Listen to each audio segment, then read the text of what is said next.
everybody, it's Mel. Thank you for joining me today for a book haul. So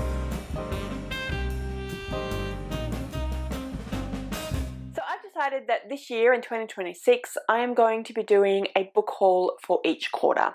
That's what we're doing today. We are doing quarter one's book haul as it is the end of March. March is when my birthday is, so this does also include some birthday presents that I've received. And yeah, just general books that I have picked up throughout the quarter.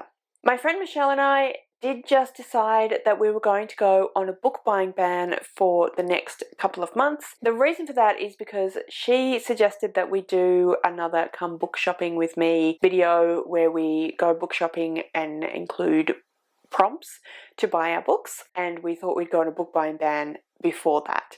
So if you would like to see something along those lines, then obviously subscribe. And yeah, otherwise I'm going to be doing my book haul for the first quarter of 2026. I'm going to start with my birthday presents. I did receive a couple of other things that weren't bookish, including jewelry and things like that.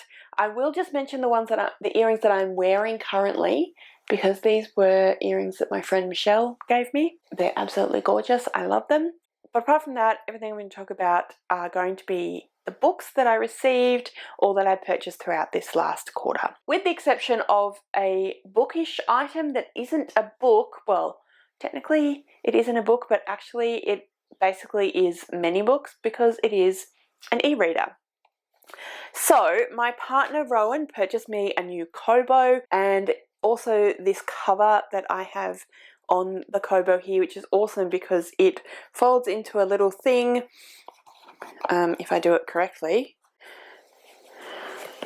folds into like a little thing stand so that I can stand it up on a table or what have you. It's a new Kobo, so it has the buttons on the side here to help you move the pages up and down and all the normal features of an e-reader.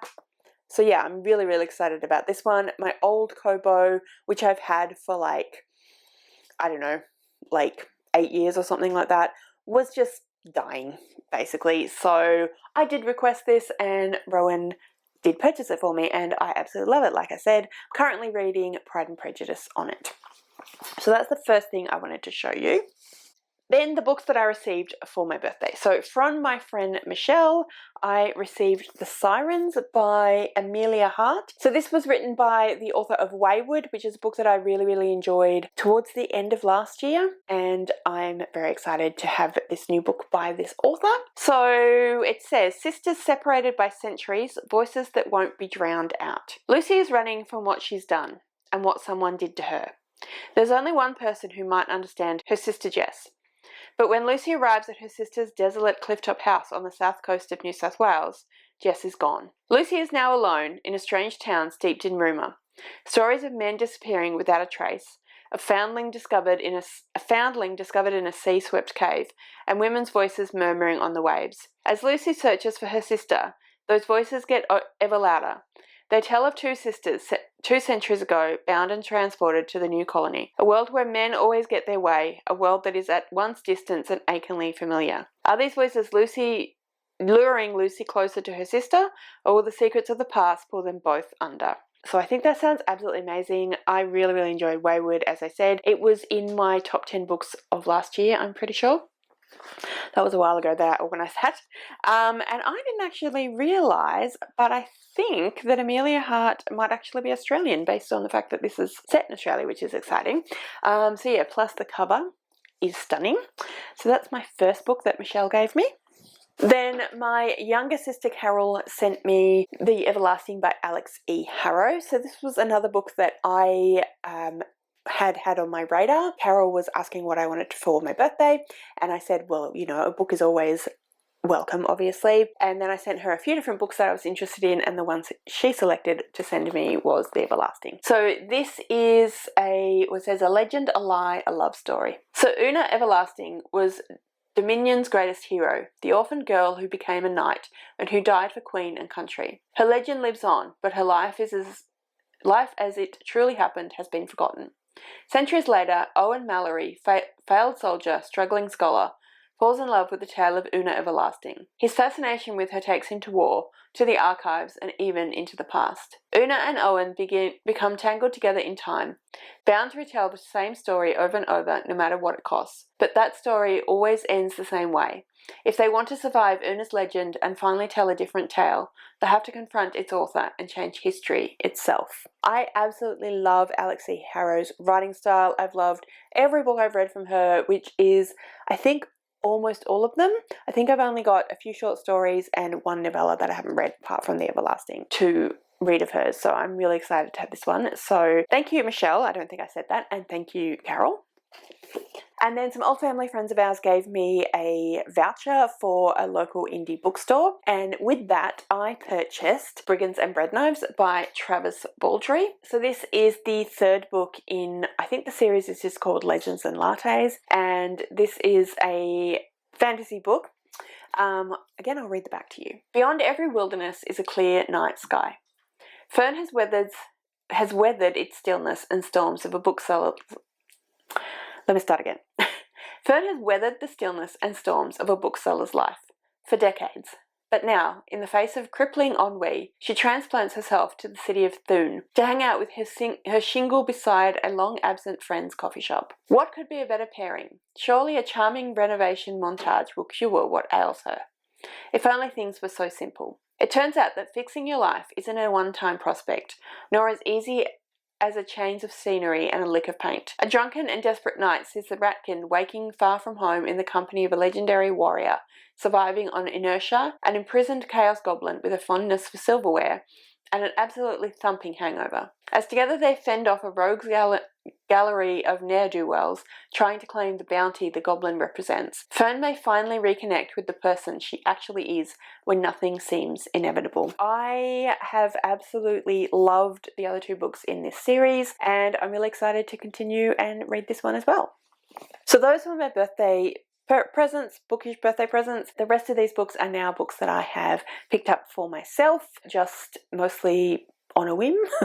So first of these is Cleopatra by Sarah L. Arifi. So as the title suggests, this is a retelling of Cleopatra, the Queen of Egypt. So it says, "You know my name, but you do not know me. Your historians call me seductress, but I was ever in love's thrall. Your playwrights speak of witchcraft, but my talents came from the gods themselves. Your poets sing of my bloodlust, but I was always protecting my children. How willfully they refused to concede that a woman could be powerful, strategic, divinely blessed to rule. Death will silence me no longer. This is not the story of how I died, but how I lived." I really enjoyed the Ending Fire trilogy by Sarah L. Arifi, so I'm really excited to see her take on Cleopatra, and I love a retelling, as you probably know. Plus this cover is beautiful, and I'm really excited to read this book. Then a book that my friend Michelle also gave me, however this was actually, she found it in her little free library that's out the front of her house, and she thought it looked like the kind of book that I would enjoy, so she picked it up for me, and that is The Courting of Bristol Keats by Mary E. Pearson. The back of this one says, "Never make a deal with the Fae." After losing both their parents, Bristol Keats and her sisters struggle to stay afloat in their small, quiet town of Bowes Keep. When Bristol begins to receive letters from an aunt she never heard of, who promises to help, she discovers that everything she thought she knew about her family is a lie. Her father might even still be alive, kidnapped by terrifying creatures from another realm. Desperate to save her father, Bristol journeys to a land of gods, fae, and monsters. There she makes a deadly bargain with the fae leader, Tygon. But what she doesn't know is that he's the one who drove her parents to live a life on the run, and he is just as determined as she is to find her father, dead or alive. So yeah, Michelle is correct. This definitely sounds like my kind of thing. Another absolutely stunning cover. So I'm excited to give that one a try at some point. And then the final three books that I have here are all part of the same series. So we have got, I've got them in the wrong order on this chair next to me, hang on. We've got The Poppy War, The Dragon Republic, and The Burning God by R.F. Kuang. So The first book of this is The Poppy War, which I have read now, and then I'm going to be reading The Dragon Republic this month, and then I'll be reading The Burning God in probably May and June. I purchased these books because I really wanted to read them. I was very curious to see. I love Arif Khan's writing, so I thought I would probably really enjoy them. Sorry, that's my phone. Probably really enjoy them. But also I am a co-host for a read-along that is being hosted by myself, Bethany from Beautifully Bookish Bethany, and Steph from Coffee Over Apples. I will link their channels down below. I will also link my Discord, which is where we are chatting through the books as we read them and announcing things like when the live shows are and all of that sort of thing. So if you'd like to join us, you still have time. We read The Poppy War in January, February. We are reading the Dragon Republic in March, April, and we are reading The Burning God in May and June. So you still have plenty of time to join us if you wish to. But anyway, that's all of the books that I have purchased or been given for my birthday over the last quarter. So yeah, that's everything I have to talk to you about today. If you have read any of these books, if you have enjoyed these books, please let me know in the comments below. If you own any of these books and are planning on reading them, if you'd like to join the Poppy War read along, please let me know all of that down below as well. If you'd like to leave me a comment but you don't know what, then leave me what will we say? Leave me an orange, just any orange emoji, because we have Poppy is written in kind of an orangey font and we've got sort of orangey patterns there on this cover. So leave me any orange emoji. Thank you so much for joining me today. I really hope you enjoyed this video. If you did, I would absolutely love it if you would subscribe to my channel and give this video a thumbs up. And yeah, like I said, thank you so much for joining me today. I really hope you enjoyed this video and I will see you next time.